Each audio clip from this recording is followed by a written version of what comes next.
হোগলবেড়িয়া থানায় অনুষ্ঠিত হলো স্বাস্থ্য শিবির। আজ কৃষ্ণনগর পুলিশ জেলার পরিচালনায় এবং ব্যবস্থাপনায় কৃষ্ণনগর সদর হাসপাতালের মেডিকেল টিমের সহযোগিতায় হোগলবেড়িয়া থানার অন্তর্গত জামশেদপুর সর্দারপাড়া একটি স্বাস্থ্য শিবির আয়োজন করা হয়।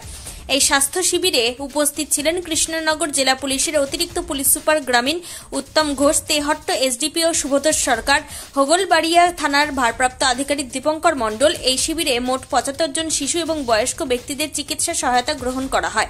পরবর্তীকালে এইসব ব্যক্তিদের বিনামূল্যে ওষুধ দেওয়ার প্রক্রিয়া হবে। হোগলবেড়িয়া থানার যেমন নানান সমাজ উন্নয়নমূলক কাজ করেন, তার মধ্যে একটি হলো পিছিয়ে পড়া আদিবাসী অধ্যুষিত এলাকায় এই স্বাস্থ্য শিবির যে খুবই গুরুত্ব এনেছে সাধারণ জনগণের কাছে। নদিয়ার করিমপুর থেকে অর্ধেন্দু মালাকারের report, crime press Bengal news. আজকের এই প্রোগ্রামে এখানে উপস্থিত অনেক দূর থেকে আগত ডাক্তারবাবুরা, শুধু কৃষ্ণনগর থেকে এসেছেন।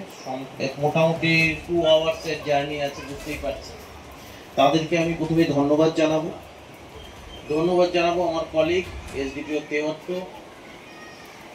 ওসি হোগলবেড়িয়া এবং হোগলবেড়িয়া পিএস এর সম্পূর্ণ টিম, জামশেদপুর গ্রাম পঞ্চায়েতের প্রধান ম্যাডাম এসছেন এবং সর্বোপরি আপনারা সবাইকে আমার তরফ থেকে ধন্যবাদ যে আপনারা এত বিপুল সংখ্যায় উপস্থিত হয়েছেন এবং আজকের এই প্রোগ্রামকে সাফল্যমণ্ডিত করেছেন। তার জন্য কোনো প্রশংসাই যথেষ্ট নয়।